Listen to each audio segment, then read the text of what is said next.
आज की इस वीडियो में बताने वाले हैं 10th क्लास के साइंस और इसमें हम देखने वाले हैं 230 ऑब्जेक्टिव क्वेश्चन। और ये मेरा यूट्यूब का फर्स्ट वीडियो है, तो आप लोग प्लीज़ बताइएगा कि आप लोग इस वीडियो को कहाँ से देख रहे हैं। तो चलिए हम देखते हैं फर्स्ट क्वेश्चन। देखिए फर्स्ट क्वेश्चन बोला गया है कि दोहरा परिसंचरण तंत्र नहीं पाया जाता है। किसमें दोहरा परिसंचरण नहीं पाया जाता है? तो इसका राइट आंसर हो जाएगा ऑप्शन नंबर बी, मछली में दोहरा परिसंचरण तंत्र नहीं पाया जाता है। अगर हम बात करते हैं कि मछली के हृदय जो होता है उसमें 2 कोष्ठक होता है। मछली के हृदय में कितना कोष्ठक होता है? 2 कोष्ठक होता है। और यहीं पर यहाँ पे मेढक में कितना कोष्ठक होता है? 3 कोष्ठक होता है। और मनुष्य के हृदय में 4 कोष्ठक पाया जाता है। हम लोग जानते हैं कि जो मनुष्य का हृदय होता है यह 1 मिनट में 72 बार धड़कता है। कितना बार धड़कता है? 1 मिनट में 72 बार धड़कता है। हम लोग जानते हैं कि जो मनुष्य का रक्त होता है, मनुष्य में जो रक्त होता है ब्लड, वह एक स्वस्थ मनुष्य में 5 से 6 लीटर तक हो सकता है। 5 से 6 लीटर होता है। और मनुष्य का जो रक्त का पीएच मान होता है 7.4 होता है। आप लोग कमेंट बॉक्स में बताइएगा कि रक्त का लाल रंग किसके कारण होता है। चलिए देखते हैं हम अगला क्वेश्चन। देखिए अगला क्वेश्चन बोला गया है कि सिलिकॉन है एक। सिलिकॉन क्या है? तो इसका राइट आंसर हो जाएगा ऑप्शन नंबर बी, सिलिकॉन एक प्रकार का उपधातु होता है। हम लोग जानते हैं कि तत्व 3 प्रकार का होता है। तत्व कितने प्रकार का होता है? तत्व 3 प्रकार का होता है। एक होता है यहाँ पे धातु का होता है, धातु होता है। और एक होता है अधातु। और एक होता है उपधातु। क्या होता है? उपधातु। और हम लोग जानते हैं कि जो आवर्त सारणी है, आधुनिक आवर्त सारणी, इसमें वर्तमान समय में 118 तत्व है। कितने तत्व है? 118 तत्व। और इस 118 तत्व में 7 वो क्या है? उपधातु है। 7 वो उपधातु है। धातु 91 गो है। कितना है? धातु 91 गो है। और अधातु कितना है? 20 है। तो इस संख्या आप लोग याद रखिएगा। वर्तमान समय में कितना तत्व है? तो कुल मिलाकर तत्व है 118। और 118 तत्व में धातु कितना है? धातु 91 है। और अधातु 20 है। और उपधातु कितना है? 7 है। तो यहाँ पूछा है कि इनमें से जो सिलिकॉन है क्या है? एक प्रकार के उपधातु। तो उपधातु 7 कौन कौन है? आप लोग याद रखिएगा। बोरॉन होता है, यहाँ पे सिलिकॉन होता है, जर्मेनियम होता है, आर्सेनिक होता है, एंटीमनी होता है, टेलुरियम होता है, और क्या होता है? पोलोनियम होता है। ये 7 प्रकार का क्या होता है? उपधातु होता है। तो इसको आप लोग याद रखिएगा। चलिए देखते हैं हम अगला क्वेश्चन 3 नंबर। देखिए यहाँ पे 3 नंबर क्वेश्चन है कि सोने में कौन सी धातु मिलाकर मिश्र धातु तैयार किया जाता है? सोने में कौन सी धातु मिलाकर मिश्र धातु तैयार किया जाता है? तो इसका राइट आंसर हो जाएगा ऑप्शन नंबर बी, तांबा। तांबा को मिलाकर क्या करते हैं? मिश्र धातु तैयार किया जाता है। क्योंकि हम लोग जानते हैं कि जो सोना का संकेत क्या होता है? Au होता है। तो सोना जो शुद्ध अवस्था में होता है वो क्या होता है? 24 कैरेट का होता है। 24 कैरेट का सोना होता है, जो कि शुद्ध अवस्था में होता है। और शुद्ध अवस्था में सोना बहुत मुलायम होता है। क्या होता है? मुलायम होता है। तो मुलायम सोना से हम आभूषण का निर्माण नहीं कर सकते हैं। तो सोना को आभूषण बनाने लायक सोना को आभूषण बनाने लायक हम कब कर सकते हैं? जब उसमें हम तांबा का मिश्रण तांबा को डालकर उसका मिश्रण हम बना लेते हैं। तो आप लोग इसको याद रखिएगा। तांबा का मिश्रण डालते हैं किस में? सोना में। चलिए देखते हैं हम अगला क्वेश्चन। अगला क्वेश्चन यहाँ पे 4 नंबर है कि निम्नलिखित में किस धातु को चाकू से आसानी से काटा जा सकता है? तो इसका राइट आंसर है ऑप्शन नंबर ए यानी कि सोडियम। तो सोडियम को हम आसानी से चाकू से काट सकते हैं, क्योंकि हम लोग जानते हैं कि जो सोडियम क्या है? एक प्रकार का मुलायम धातु है। क्या है? मुलायम धातु है। और जो सोडियम का संकेत होता है Na होता है। और इसका परमाणु संख्या होता है 11। और ये पाया जाता है वर्ग नंबर 1 में। कहाँ पाया जाता है? वर्ग नंबर 1 में पाया जाता है। हम लोग जानते हैं कि वर्ग नंबर 1 को हम कहते हैं वर्ग नंबर 1 को आवर्त सारणी में कहा जाता है क्षारीय धातु। क्या कहते हैं? क्षारीय धातु कहते हैं। अतः क्या हो गया? सोडियम भी एक प्रकार के क्षारीय धातु में गिनती होगा। तो इसको आप लोग याद रखिएगा। चलिए देखते हैं हम अगला क्वेश्चन। देखिए अगला क्वेश्चन यहाँ पे 5 नंबर है कि अयस्क में अशुद्धियों को क्या कहता है? अयस्क में अशुद्धियों को क्या कहते हैं? तो इसका राइट आंसर होगा ऑप्शन नंबर बी, गैंग कहते हैं। और गैंग को हिंदी में बोला जाता है अधात्री। क्या कहते हैं? अधात्री। तो थोड़ा सा इसका कंसेप्ट है, आप लोग समझ लीजिए, इससे एग्जाम में क्वेश्चन आता है। जैसे देखिए हम मानते हैं कि पृथ्वी के अंदर से हम कुछ पदार्थ निकालते हैं और उस पदार्थ को हम लोग बोलते हैं खनिज, और के नाम से जानते हैं। किस जानते हैं? सॉरी, और ना कहते हैं, खनिज कहते हैं। क्या कहते हैं? खनिज कहते हैं, मिनरल्स कहते हैं। तो मान चलिए खनिज हम कहाँ से निकालते हैं? पृथ्वी के अंदर से। तो पृथ्वी के अंदर से निकाले गए पदार्थ को हम बोलते हैं खनिज, यानी कि उसी को बोलते हैं मिनरल्स। और इस खनिज में कुछ ऐसे पदार्थ होते हैं जिससे हम आसानी से धातु का निष्कर्षण हम कर सकते हैं, यानी उस धातु का प्राप्ति कर सकते हैं। तो इसको हम बोलते हैं, क्या बोलते हैं? अयस्क। क्या बोलेंगे? अयस्क बोलेंगे। क्या बोलेंगे? अयस्क बोलते हैं। यानी कि वैसा खनिज जिससे आसानी से धातु का प्राप्ति कर सकते हैं उसको हम अयस्क बोलते हैं। और इसी अयस्क में कुछ मात्रा में बालू, कंक्रीट पाया जाता है, यानी कि अशुद्धि पाया जाता है। और उसी अशुद्धि को हम लोग बोलते हैं गैंग। क्या बोलते हैं? गैंग बोलते हैं। क्या बोलते हैं? गैंग बोलते हैं। और इस गैंग को, अयस्क से गैंग को हटाने के लिए हम अयस्क में अलग से जिस पदार्थ को मिलाते हैं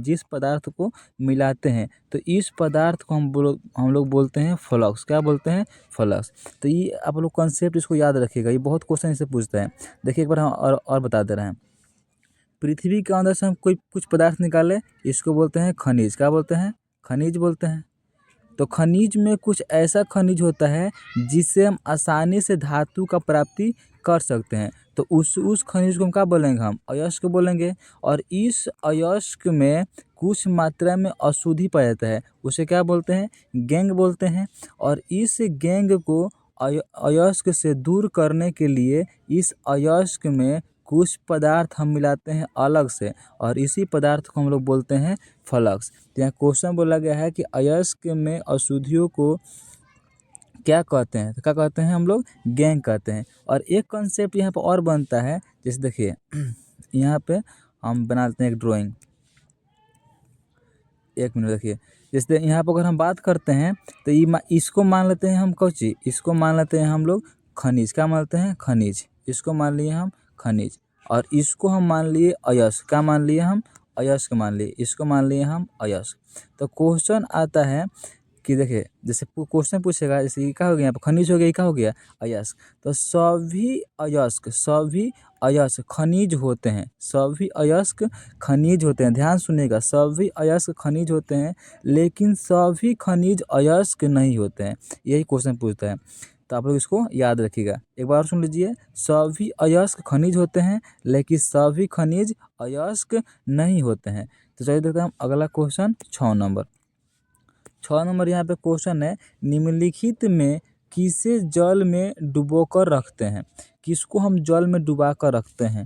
तो इसका राइट आंसर हो जाएगा ऑप्शन नंबर ए हो जाएगा, श्वेत फास्फोरस को हम जल में डुबोकर रखते हैं। और इसी से संबंधित एक और क्वेश्चन आता है कि सोडियम को हम कहाँ रखते हैं?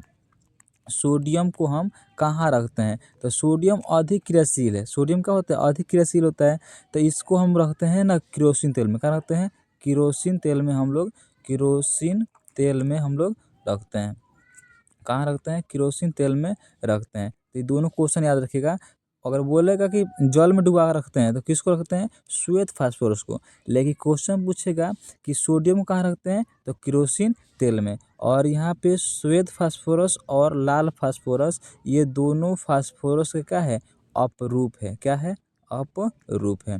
तो इसको आप लोग याद रखिएगा। और यहाँ पे ऑप्शन है, यहाँ पे आयोडीन। तो आयोडीन की कमी से कौन रोग? घेंघा रोग होता है। कौन रोग होता है?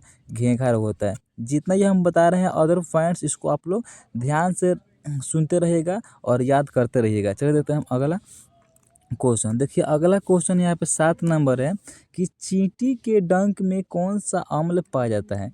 चींटी के डंक में कौन सा अम्ल पाया जाता है। तो इसका right answer option number C है मेथेनोइक अम्ल। कौन अम्ल? मेथेनोइक अम्ल पाया जाता है। और मेथेनोइक अम्ल को ही बोलते हैं हम लोग फॉर्मिक अम्ल। कौन अम्ल? फॉर्मिक अम्ल के नाम से जानते हैं। और फॉर्मिक अम्ल का फार्मूला होता है आपका यहाँ पे HCOOH। तो इसको आप लोग याद रखिएगा। फॉर्मिक अम्ल या बोलेगा यहाँ पे चींटी के डंक में या बिच्छू के डंक में या हाडा के डंक में, तो क्या पा जाएगा? फॉर्मिक अम्ल यानी कि मेथेनोइक अम्ल, और इसका फार्मूला होता है HCOOH होता है। चलिए देखते हैं हम अगला क्वेश्चन। अगला क्वेश्चन यहाँ पे है 8 नंबर। निम्नलिखित में से कौन सा गंधीय सूचक नहीं है? गंधीय सूचक नहीं है। तो इसका right answer option number C हो जाएगा शकरकंद। शकरकंद एक गंधीय सूचक नहीं है, जबकि यहाँ पे लौंग का तेल और वेनिला ये दोनों क्या है? गंधीय सूचक होता है। तो इसका right answer option number C, आप लोग इसको याद रखिएगा। चलिए देखते हैं हम अगला क्वेश्चन। देखिए अगला क्वेश्चन बोला गया है कि अम्ल का जलीय विलयन विद्युत का संचालन करता है। अम्ल का जलीय विलयन विद्युत का संचालन करता है। तो इसका राइट आंसर हो जाएगा ऑप्शन नंबर ए हो जाएगा। क्या हो जाएगा? Option number A. क्योंकि क्या होता है, ये जल में आयनित हो जाता है। हम लोग जानते हैं कि जो अम्ल होता है, अम्ल किसे कहते हैं? जिसमें हाइड्रोजन पाया जाता है। और क्षार किसे कहते हैं? जिसमें OH पाया जाता है, यानी कि हाइड्रोजन आयन और OH आयन। तो जिसमें हाइड्रोजन आयन पाया जाएगा वो क्या होता है? अम्ल। और जिसमें OH आयन पाया जाएगा वो क्या होता है? क्षार होता है। तो जब जैसे हम लोग देखते हैं यहाँ पे हाइड्रोक्लोरिक अम्ल, तो हाइड्रोक्लोरिक जो एक प्रकार का है अम्ल है, जैसे ही जल में जाएगा तो टूट जाएगा H+ में और Cl- में। और धारा के लिए धारा प्रवाह के लिए क्या चाहिए? आयन चाहिए। तो आयन जब आयन मिल जाएगा तो क्या होता है? धारा का प्रवाह होने लगता है। तो यही तो यहाँ क्वेश्चन है कि अम्ल का जलीय विलयन विद्युत का संचालन करता है, क्योंकि अम्ल जल में घुल कर क्या करता है? आयनित हो जाता है। तो इसका right answer option number A है, याद रखिएगा। चलते हम अगला क्वेश्चन। देखिए अगला क्वेश्चन यहाँ पे है कि प्लाज्मा के अलावा रक्त में क्या पाया जाता है। देखिए हम जानते हैं रक्त, तो रक्त एक प्रकार का है संयोजी ऊतक है। क्या है? संयोजी ऊतक है। संयोजी ऊतक है। क्या है? संयोजी ऊतक है। तो संयोजी ऊतक क्या होता है? जो क्या करता है? कोशिकाओं को जोड़ने का काम करता है, संयोजी ऊतक है। इसका जो pH मान होता है, कितना होता है रक्त का pH मान? रक्त का pH मान होता है 7.4। कितना होता है? 7.4 होता है। और हम जानते हैं कि रक्त में क्या क्या पाया जाता है, तो रक्त में प्लाज्मा पाया जाता है, और WBC भी पाया जाता है, WBC, और पाया जाता है WBC, और पाया जाता है लाल RBC। क्या पाया जाता है? RBC भी होता है, WBC भी होता है, और क्या होता है? प्लेटलेट्स भी होता है। क्या होता है? प्लेटलेट्स भी होता है। तो इसका आंसर हो जाएगा इनमें से सभी। रक्त में पाया जाता है WBC, RBC और प्लेटलेट्स। ठीक है ना? तो ये सभी पाया जाता है इनमें। तो इसको याद रखिएगा, ऑप्शन नंबर क्या हो जाएगा? डी हो जाएगा। RBC का जो होता है ना, RBC का जो जीवन काल होता है 120 दिन होता है, और WBC कितना होता है? 2 से 3 दिन होता है। तो आप लोग इसको भी याद रखिएगा। चलते हम अगला क्वेश्चन। अगला क्वेश्चन यहाँ बोला गया है कि पादप में जाइलम उत्तरदायी है। हम लोग जानते हैं कि जो पादप होता है ना, पादप मतलब पेड़ पौधा, तो पेड़ पौधा में 2 प्रकार के ऊतक पाया जाता है। 2 प्रकार के ऊतक पाया जाता है। एक होता है जाइलम, एक क्या होता है? एक होता है जाइलम और एक होता है फ्लोएम। क्या होता है? फ्लोएम। तो जाइलम क्या करता है? पेड़ पौधा में जल का परिवहन करता है। क्या करता है? जल का परिवहन करता है। और फ्लोएम करता है भोजन, प्रकाश द्वारा बने भोजन का परिवहन कौन करता है? फ्लोएम। और जल का परिवहन कौन करता है? जाइलम। इसमें बोला गया है कि पादप में जाइलम उत्तरदायी है, किसके लिए? जल के वाहन के लिए, यानी परिवहन के लिए। तो इसका राइट आंसर हो जाएगा ऑप्शन नंबर डी। चलिए देखते हैं हम अगला क्वेश्चन। अगला क्वेश्चन यहाँ बोला गया है कि निम्नलिखित में किसे कोशिका का ऊर्जा मुद्रा कहा जाता है। ऊर्जा मुद्रा किसे कहते हैं कोशिका का। तो इसका right answer option number A है एटीपी। एटीपी का फुल फॉर्म पूछता है तो इसका होता है एडिनोसिन ट्राइफॉस्फेट। क्या होता है, ट्राइफॉस्फेट होता है। क्या होता है, ट्राइफॉस्फेट होता है। तो इसको आप लोग याद रखिएगा, एडिनोसिन ट्राइफॉस्फेट, इसी को बोलते हैं कोशिका का ऊर्जा मुद्रा।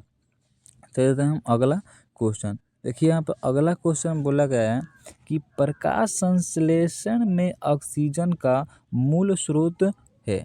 प्रकाश संश्लेषण में ऑक्सीजन का मूल स्रोत क्या होता है, यानी प्रकाश संश्लेषण जब होता है तो ऑक्सीजन कहाँ से मिलता है। तो इसका राइट आंसर है ऑप्शन नंबर सी है। क्या है, जल से ऑक्सीजन का प्राप्ति होता है। हम लोग जानते हैं कि प्रकाश संश्लेषण किसे कहते हैं। तो और वायुमंडल से क्या होता है, वायुमंडल से हम लोग लेते हैं CO2। और क्या होता है यहाँ पे, जो पेड़ पौधा होता है जल लेता है कहाँ से, खनिज लवण लेता है किससे, जमीन से। और सूर्य का प्रकाश पाकर ये बनाता है ग्लूकोज C6H12O6, और कुछ मात्रा में जल निकलता है और क्या निकलता है, ऑक्सीजन निकलता है। तो वही जो ऑक्सीजन निकलता है ना, वो किससे बनता है, तो जल से बनता है। तो इसका मुख्य स्रोत कौन हो गया, जल हो गया। ऑक्सीजन का मुख्य स्रोत होता है कौन, जल होता है। तो इसका right answer option number C आप लोग याद रखिएगा। चलिए देखते हैं हम अगला क्वेश्चन। तो अगला क्वेश्चन यहाँ बोला गया है कि बाहरी वातावरण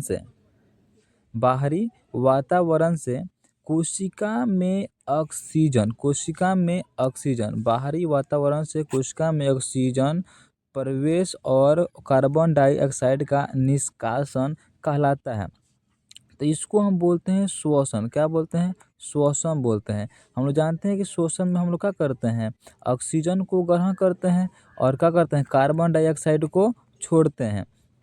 तो इसका right answer option number A, इसी को बोलते हैं श्वासोच्छ्वास। क्या कहते हैं, श्वासोच्छ्वास कहते हैं श्वसन को ही। तो इसका राइट आंसर ऑप्शन नंबर क्या है, ए नंबर। तो इसको आप लोग याद रखिएगा। चल देते हैं अगला क्वेश्चन 15 नंबर यहाँ पे क्वेश्चन बोला गया है कि मुख्य गुहा का पिछला भाग होता है। मुख्य गुहा का पिछला भाग क्या होता है। तो इसका राइट आंसर ऑप्शन नंबर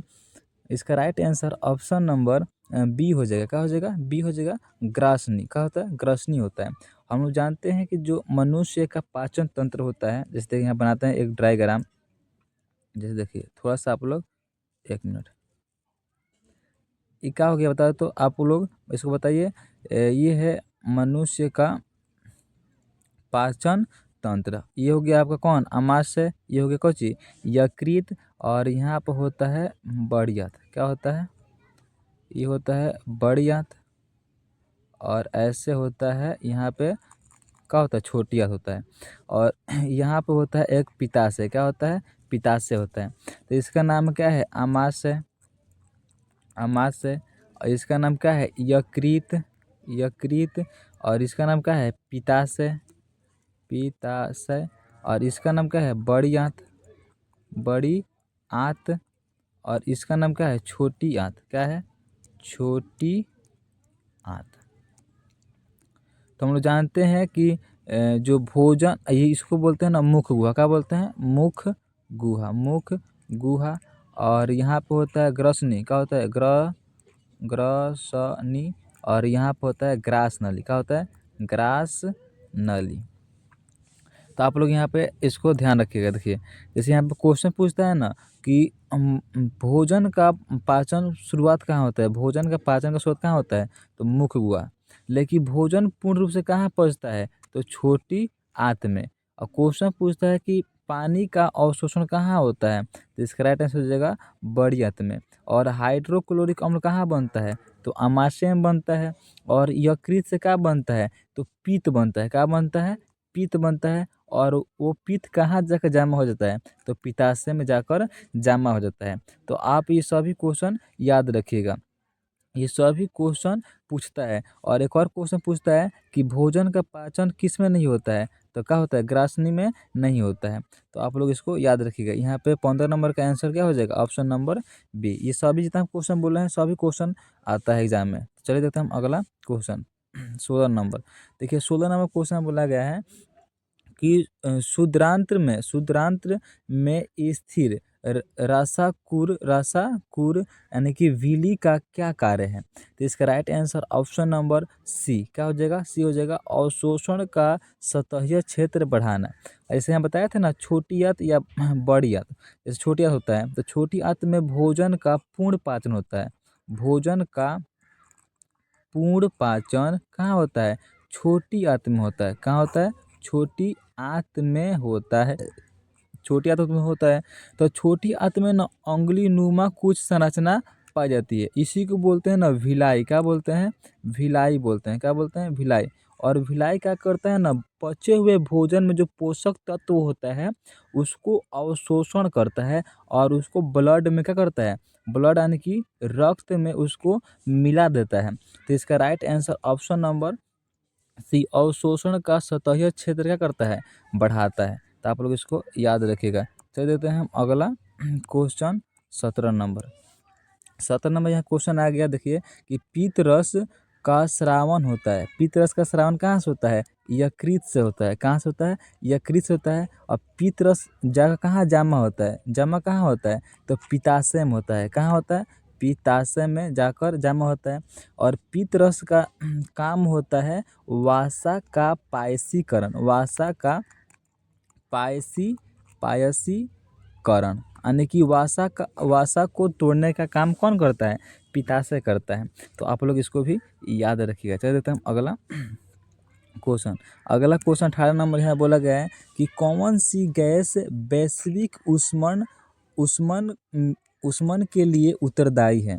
कौन सी गैस वैश्विक ऊष्मन के लिए उत्तरदायी है, इसी को बोलते हैं ग्लोबल वार्मिंग। क्या बोलते हैं, ग्लोबल वार्मिंग बोलते हैं, यानी कि वैश्विक भूताप यानी वैश्विक तापमान भी बोलते हैं।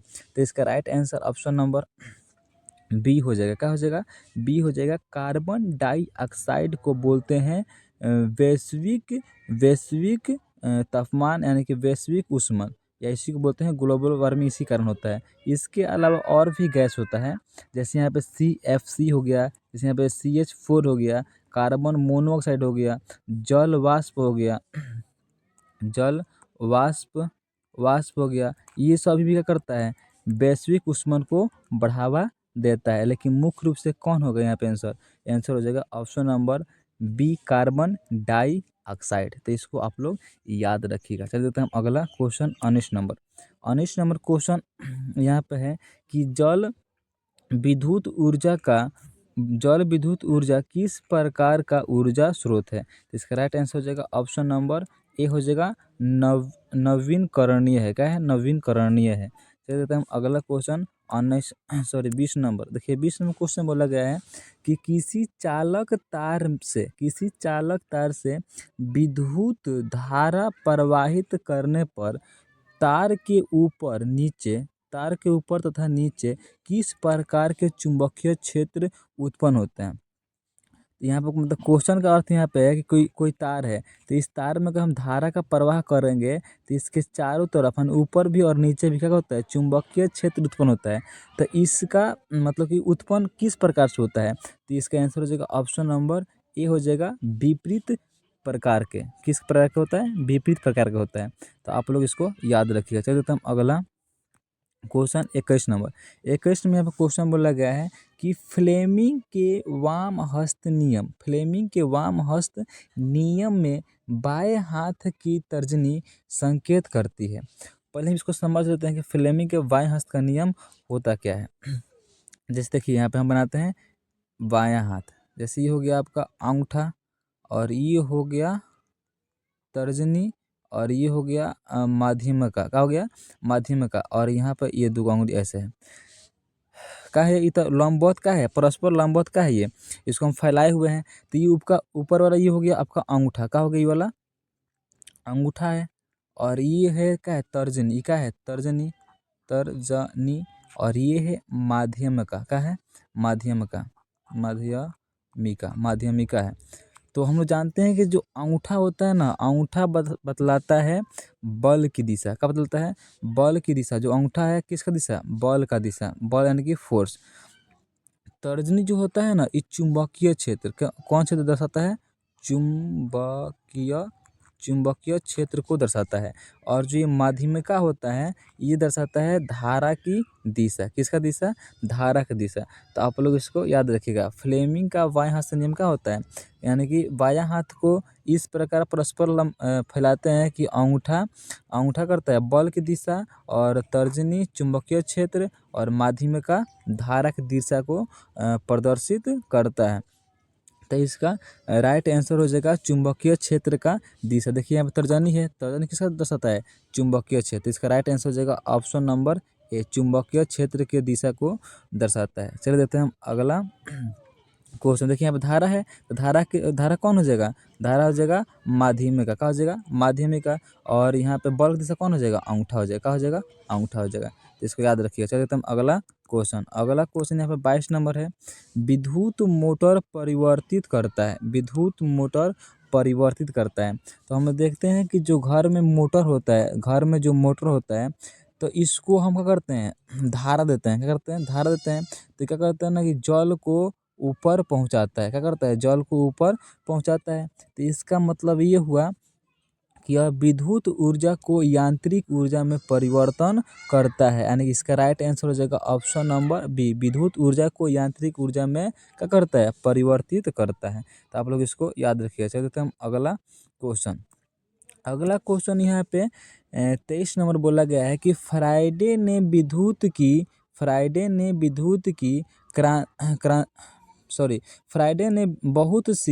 बहुत सी क्रांतिकारी खोज की जिसमें शामिल है।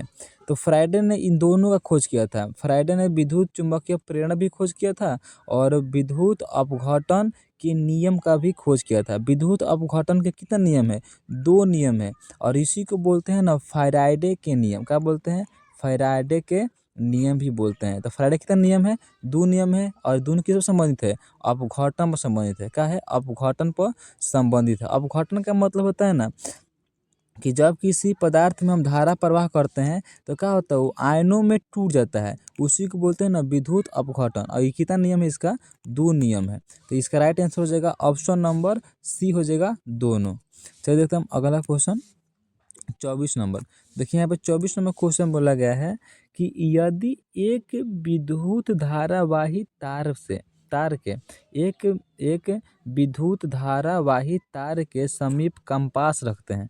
क्या रखते हैं? कंपास रखते हैं। तो कंपास की सुई में क्या परिवर्तन होगा?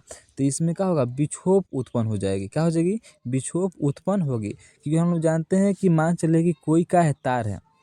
जैसे मान चलिए ये तार है, तो इस तार में अगर हम धारा का प्रवाह करेंगे, क्या करेंगे? धारा का प्रवाह करेंगे, तो इसके चारों तरफ विद्युत चुंबकीय क्षेत्र उत्पन्न होता है। और इसके समीप किसको रखेंगे हम? अगर कंपास को रखते हैं, इसके समीप अगर हम कंपास को रखते हैं तो ये क्या होता है? विक्षोपित हो जाता है। क्या होता है? विक्षोपित। कंपास कैसे होता है? ऐसे कंपास होता है। तो इसको रखेंगे तो क्या होगा? ये विक्षोपित होने लगेगा। क्या होने लगेगा? विक्षोपित होने लगेगा। तो इसका राइट आंसर हो जाएगा ऑप्शन नंबर ए हो जाएगा। क्या हो जाएगा? Option number A. इसको याद रखिए। चलिए हम अगला question 25 number question last question है। देखिए यहाँ पे बोला गया है कि हवा में स्वतंत्र रूप से लटका हुआ क्षैतिज चुंबक हमेशा आराम की स्थिति में रहता है। तो सब लोग पता है कि जो चुंबक में कितना ध्रुव होता है? चुंबक में 2 ध्रुव होता है। कितना ध्रुव होता है? चुंबक में 2 ध्रुव होता है। एक होता है नॉर्थ, एक होता है साउथ। एक होता है नॉर्थ, एक होता है साउथ। तो ये हमेशा नॉर्थ और साउथ यानी कि उत्तर दक्षिण दिशा में रहता है। तो इसका right answer option number C हो जाएगा, उत्तर दक्षिण। तो ये हमारा लास्ट क्वेश्चन था इस वीडियो का। अगर आप लोगों को वीडियो अच्छा लगा हो तो लाइक कर दीजिएगा और चैनल पर पहली बार हैं तो सब्सक्राइब कर लीजिएगा और वीडियो बताइएगा कमेंट में कि कैसा आप लोगों को लगा है। और ये फर्स्ट वीडियो था। 2 सम 30 ऑब्जेक्टिव कराएंगे साइंस में। तो साइंस में अभी 25 हम क्वेश्चन कराए हैं और इससे संबंधित और भी वीडियो इस चैनल पर हम लाएंगे। तो आप लोग इसको सब्सक्राइब कर लीजिए। चलिए मिलते हैं हम आप लोगों से अगले वीडियो में। तब तक के लिए धन्यवाद। जय हिंद, जय भारत।